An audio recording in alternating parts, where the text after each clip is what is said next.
es una emoción escuchar una sinfonía de Mahler, sin duda. Y dar una clase de Mahler, bueno, todavía más. Algún día pronto, gracias, les voy a preparar la octava, que ya la he dado, pero antes de la pandemia, y creo que me está faltando aquí en la clase, la de los 1000. ¿Por qué me dieron ganas de dar hoy a Mahler? Porque, como les platicaba el lunes, el sábado pasado, ya con boleto para ir a la Filarmónica de Minería, por razones de COVID y demás, preferí no. Y entonces, pues, me dijeron, y no lo dudo, que ha de haber estado muy emocionante, porque la dirigió Carlos Miguel Prieto, que yo creo que es un muy buen director. Y yo le he oído a Mahler y realmente lo hace muy bien. Entonces, que además el concierto de Brahms, imagínense, en un solo concierto. Bueno, yo creo que es un poco mucho poner Mahler con algo más. Yo normalmente no lo hago, porque Mahler de por sí es muy, muy, muy extenso. Pero hoy voy a romper, bueno, no directo, no realmente. No, no es que vaya yo a romper la regla, pero y también para compensar otra situación. Tenía yo ganas de dar la sexta, solamente le he dado una vez en la clase, con la versión, si recuerdan, dimos toda la serie con Claudio Abbado y Lucerna, magnífica. Miren, ¿cómo me vengo a enterar de este señor?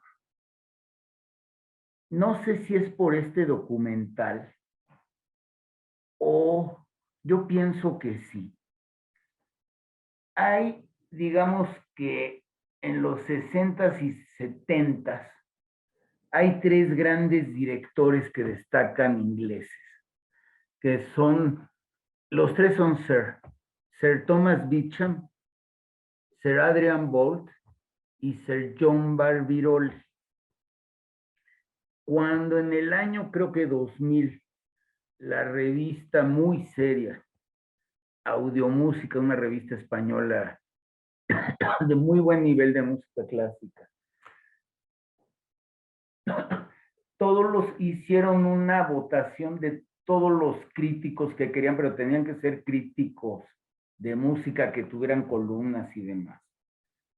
Les pidieron que escogieran a los mejores intérpretes y directores. Y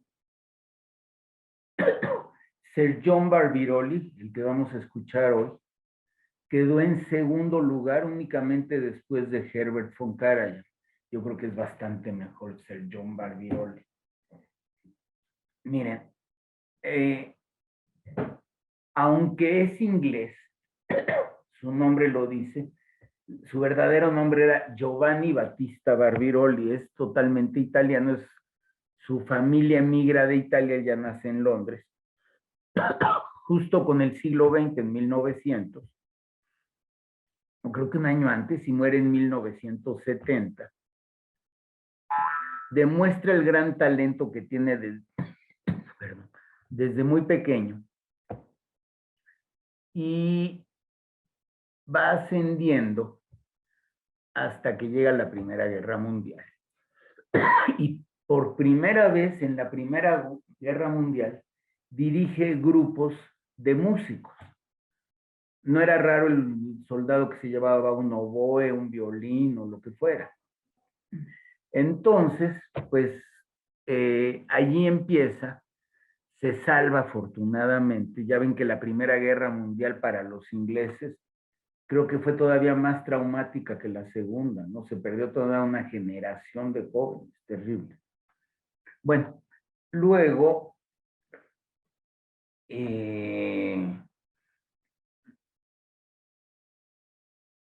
sigue madurando y empieza a trabajar con varias orquestas. Lo protege mucho Sir Thomas Beecham, que era un encanto de director, aunque normalmente dirige música que a mí no me encanta. como muy ligera, pero porque él es todo así como muy sutil. Adrian Bolt, con él conozco una segunda de Brahms extraordinaria. Bueno. Y recuerdo, después de haber visto este documental, que un día fui a recoger a mi hijo, que era muy chiquito en esa época, en primaria, yo creo que iba a casa de un amiguito cuya mamá era una señora estadounidense de Houston, y empezamos a platicar, y yo le dije, y salió que le gustaba la música y a mí también, y entonces le pregunto, oye, ¿y quién es el director de Houston? Y me dice, es John Barbirolli. Y dije, ay, ¿y lo has visto? Sí, dije, qué bárbaro, qué tal, magnífico, magnífico. Bueno, pues sí es magnífico. ¿Por qué lo escogí a él? No lo van a creer. Cuando estaba viendo que tenía ganas, dije, bueno, por los que oyeron la quinta en la sala mesa, pues ahora que oigan la sexta. Y ya le tenía yo ganas a la sexta. Quizá por los momentos que estamos ya viviendo, porque se llama la trágica. Aunque yo creo que todas las de Mahler son medio trágicas. Tiene de todo, acuérdense, ahorita les recordaremos todo eso. Bueno, el caso es que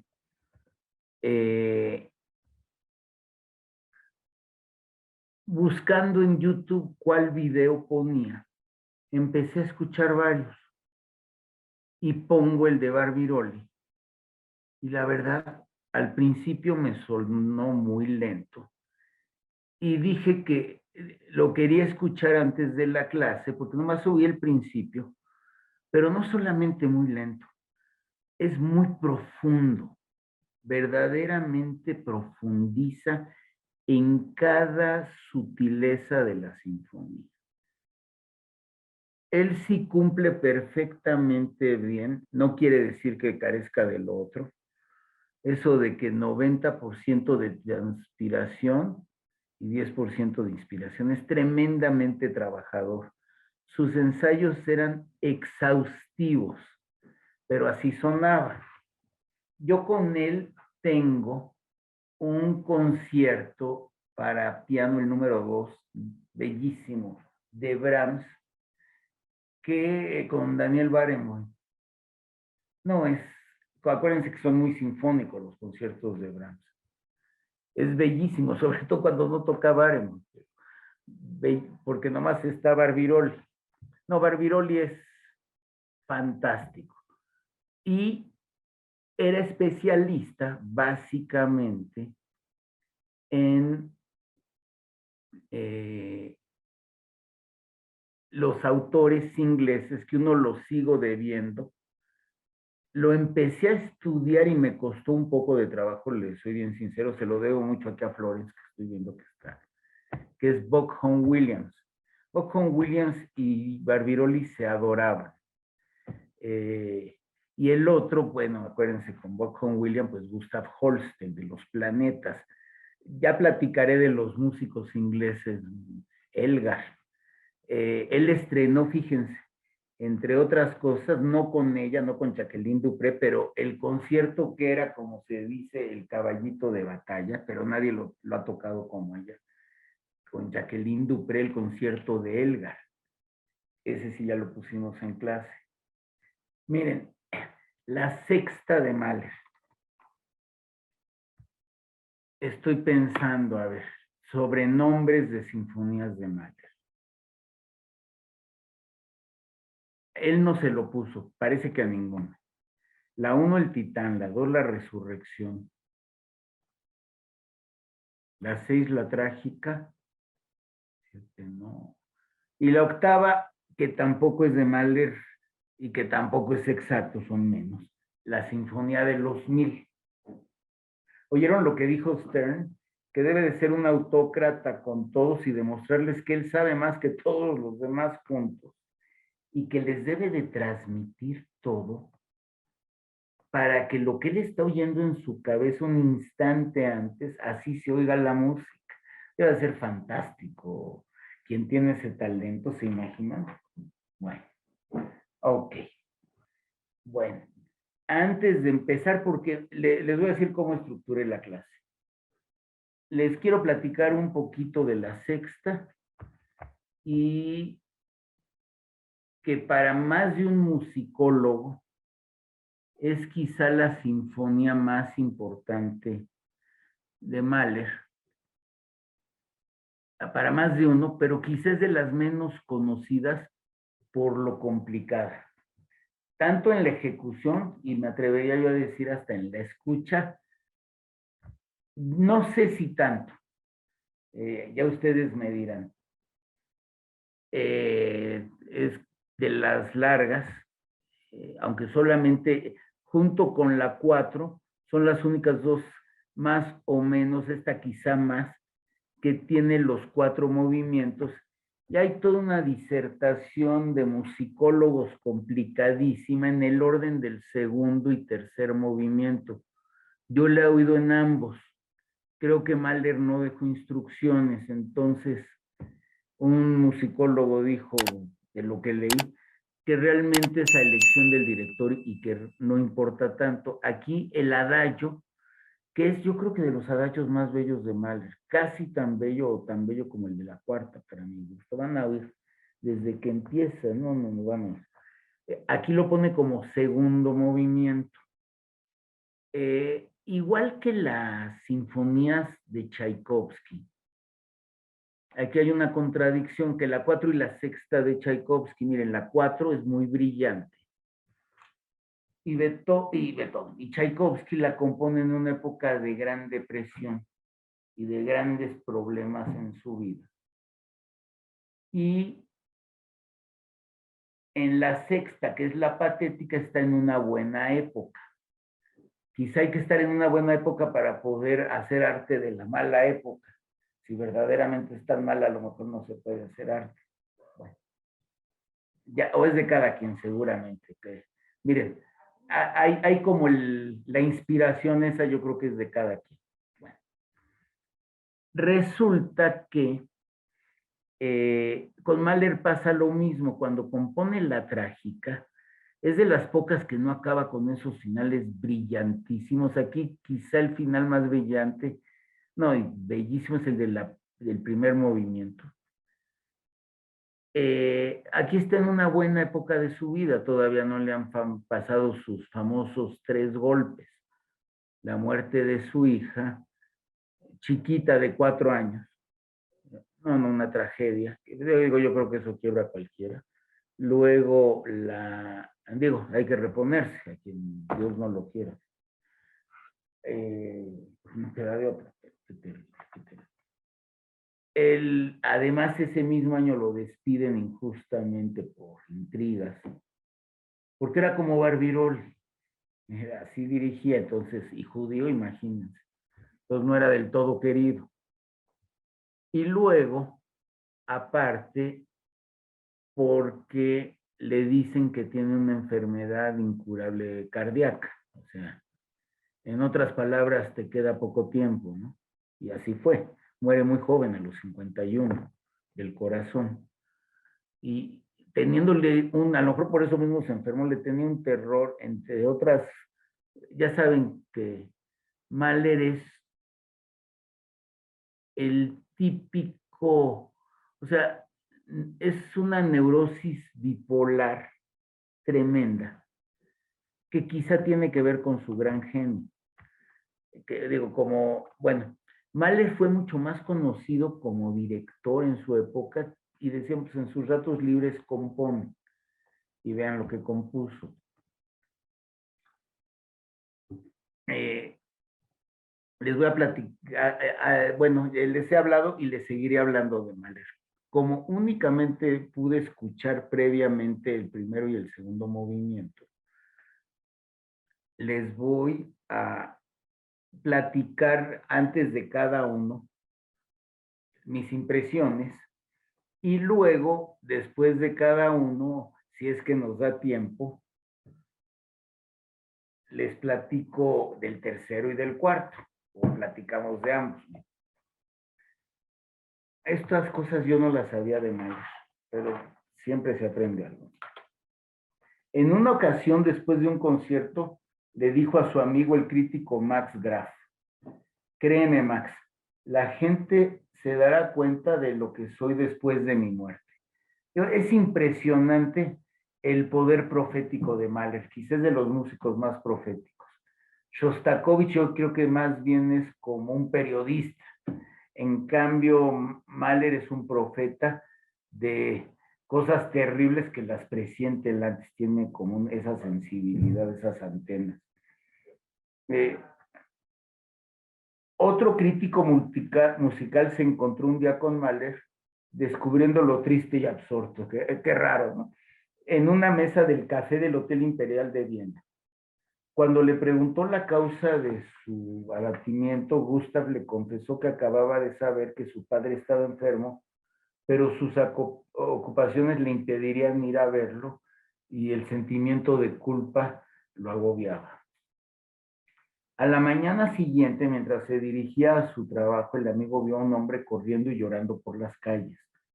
Con dificultad reconoció al Mahler y al verlo en ese estado le preguntó si su padre había muerto. Peor, mucho peor, respondió Mahler. Lo más horrible acaba de suceder. El maestro ha muerto. ¿Quién creen que es el maestro? Wagner. Ok. Bueno, pues vamos a escuchar la sexta. Les voy a platicar mis impresiones del primer movimiento. Como ya les dije, el principio que lo he oído con N directores se me hizo un poco lento a lo que normalmente otros directores. Desde el principio se siente una marcha militar como amenazante y de repente entra en un abismo, nos mete a la angustia de inmediato. Bueno, luego hay una trompeta, bueno, pero igual nos da momentos de mucha luz. Es todo un caleidoscopio de emociones. Eh, yo diría que así como Bruckner nos platica cuentos, Mahler más bien nos platica la vida, y su vida fue muy tormentosa y si no lo hubiera sido, él se lo hubiera hecho. Entonces, es, luego se va desvaneciendo, derritiendo un poco como Richard Strauss. Hay algo de suspenso, unos golpes fortísimos y cuerdas como... de repente se oyen metales y maderas. Imagínense animalitos del bosque que se asoman así en la noche, que se ven los ojitos así. Por cierto, hoy es Día del Perro, a todos los perros, muchas felicidades. Este, bueno.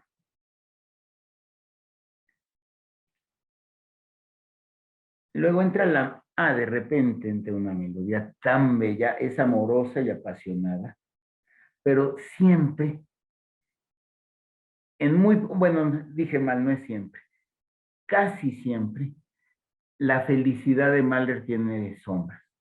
No se deja ir a la felicidad o a la alegría o a la tranquilidad. No se lo permite.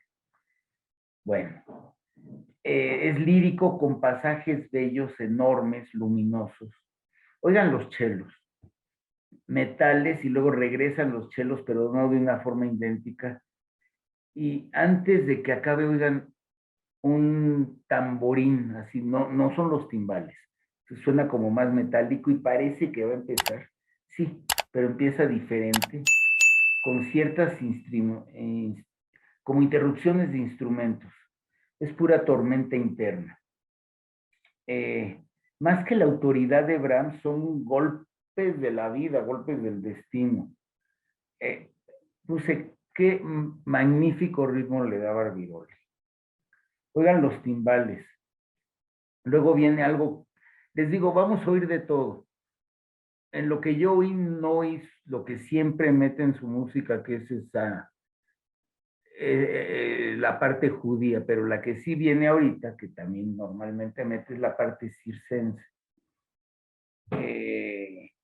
Luego viene un momento, miren, les aseguro que en la versión que hoy con mucho detenimiento del primero y del segundo movimiento, escuché cosas que nunca había escuchado en esta sinfonía y de veras la he oído varias veces. Nos lleva a una serie de diferentes mundos metafísicos. Mira.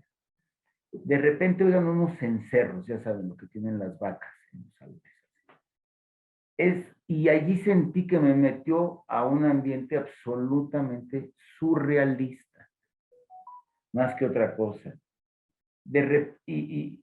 Pero dentro de ese surrealismo que es como nebuloso, de repente como que sonidos bellísimos cortos de diferentes instrumentos.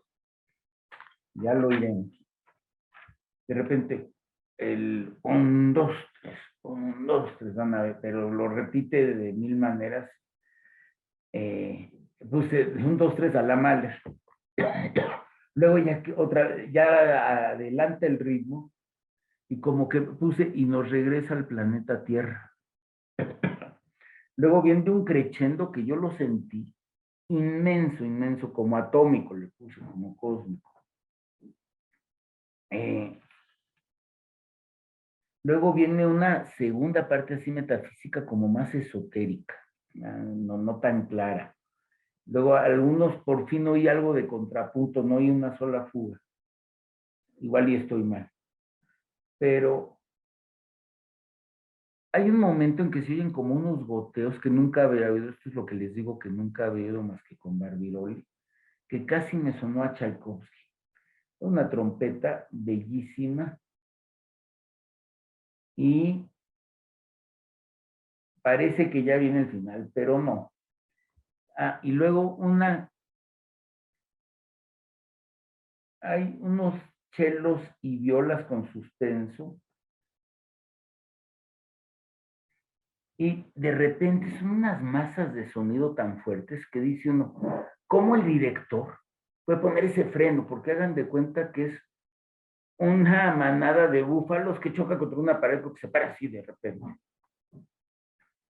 Bueno, debe ser una pared muy fuerte, como el muro que hizo un presidente. Llega casi a un clímax y empieza el final, no se los voy a describir, porque en este, que creo que es el final más exuberante de la sinfonía, exuberantes son como los de Beethoven, que son unos finales que son brillantísimos por el juego, por los crescendos, por el sonido, por el volumen, etc. Bueno, entonces empezamos con el primer movimiento y allí le paras. Sir John Barbirolli es la New Philharmonia Orchestra.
pienso que vale la pena sacrificar el estar viendo el video porque debo reconocer, mira qué bien, Flores, qué buen gusto.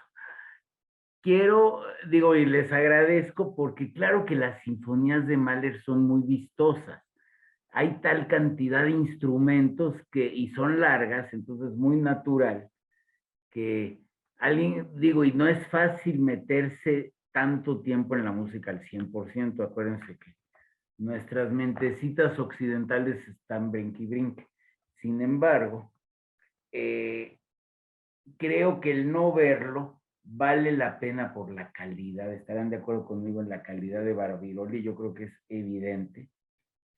Y prepárense porque yo creo que, bueno, no. Miren, quizá una de las cuestiones por las que es más famosa esta sinfonía es porque antes de terminar, cada director inventa un instrumento mucho más grande que un solo timbal, que debe de tener un sonido estruendoso, es de percusión. Y pues es el golpe del destino. Es casi al final del cuarto movimiento para que estén atentos, pero vamos con el bellísimo, como aquí lo hace Barbirolli. Les digo, a veces este es el tercero. Es más, yo la conocí con Scholti y estaba invertido. No importa. Bueno, bien. Luego, pues van a notar que es el bellísimo adagio. Es de los más bellos y además tiene, en mi opinión, un tono muy pastoral, muy campestre. A ver qué les parece. Bueno, me desviví en adjetivos, con tonos campestres, dulces, amorosos, tiernos. El corno, van a ver, luminoso, bellísimo. Se siente, a ver, de la versión de Barbirolli, se siente un tejido de orquesta, como que, no sé si estarán de acuerdo conmigo, como que el conjunto orquestal de Barbirolli es un solo sonido. O sea, se nota el trabajo, ya vieron qué clase de trabajo hacía Barbirolli. Tan fino, tan, pues obsesivo, pero solo así. Eh, Digo, aunque sí se distinguen los solistas, o sea, cada instrumento, me da la impresión, a ver si están de acuerdo conmigo, que no los deja, no es que no los deje destacar, no quiere que haya estrellas en el conjunto, me parece, para que todo el conjunto persista. El líder es Barbirolli. Así me parece la dirección, como que no es falta de brillantez. Es tan importante su idea de el sonido único de la orquesta, insisto, que no deja que los instrumentistas hagan situaciones más virtuosas o virtuosistas, ¿no? Bueno, como otro mundo de repente metafísico. Y luego son unas cuerdas como que arrastran y metales que desafinan, literalmente, que raspan. Luego hay un sonido como a redención, me pareció. Sí, y como que se llega a lo bueno. Eh, en este, no sé si es, yo creo que es más que nada Barbirolli. Mira. Les dije, y no es que me contradiga, simplemente es que así me sonó. El segundo movimiento me pareció como un cuento de Bruckner, ya ven que es como un cuento heroico, ahora que ya viene la flauta mágica, pero Mahler normalmente no es así. Mahler de cuentos no tiene nada, Mahler es pura tragedia. Acuérdense, es una mezcla de emociones todo el tiempo, pero dentro de esas emociones está el profundo amor de sus agachos, que yo creo que son de las manifestaciones amorosas en la música más bella. Bueno, luego se oyen las cuerdas en lo alto, así como que se oyen dos conjuntos de cuerda, pero hasta arriba. Eh, Luego, y hay maderas, qué ritmo tan bello, otra vez lo puse, que parecían sollozos. El arpa, por ejemplo, que es un instrumento tan maleriano, aquí apenas se oye, pero me pareció precioso como se llama en el primer movimiento. Impresionante dirección. Corno con cuerdas agudas y violines dulcísimos y aquí me pregunto, ¿será ya el final? Acuérdense que muchas veces pareciera, y aunque ya empieza toda la coda, o sea, donde empieza el final, pues Mahler no es precisamente económico para hablar. Mahler necesita mucho tiempo siempre. ¿Por qué? Porque es su mismo desesperación no le permite acabar. Sigue en la angustia y quiere con su música salir de la angustia, por eso es tan larga, yo creo. Bueno, luego entra, no sé, no logré distinguir, por lo mismo que les digo que aquí no es tan destacable, si era oboe o corno inglés, igual bellísimo. Luego misterioso, luego un ritmo rápido y otra vez empieza el asalto de ideas y viene un amanecer bellísimo. Luego un sostenido de violín, qué bello. Otras cuerdas, clarinete, cuerdas, arpa, y acaba el final muy, muy silencioso. A ver si lo logran escuchar con un pichicato, yo creo que de contrabajo. Oigan, piensen en quien más amen, porque es verdaderamente bellísimo. Él obviamente estaba pensando en Alma, estaba recién casado con Alma y perdidamente enamorado.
Bueno,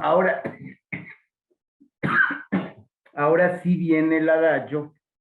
Y miren, estoy pensando que como ya son 7:30, vamos a oír hoy únicamente el adagio y la siguiente clase el lunes la concluimos con Barbirolli y si da tiempo, porque creo que vale mucho la pena abundar más en esto. Y yo creo que mi error de cálculo de tiempo se debió básicamente a que eh, el tiempo, como les decía, Barbirolli es más lento. Quiero comparar con, con Barbirolli, creo que tardan, corrígeme si estoy mal, van más de 1 hora, ¿verdad? Yo creo que con los otros no llega la hora, creo que aquí es 1 hora y 9 minutos. Entonces, ¿para qué nos apuramos? Sí, y creo que vale la pena, sobre todo, bueno, este movimiento es más, si nos da tiempo lo haría yo democrático, me votan cuál de los 4 movimientos quisieran oír, voy a tener preparada otra gran versión para que comparemos, porque imposible terminar hoy y no es para andar con prisas y muchos sí se tienen que salir a las 8.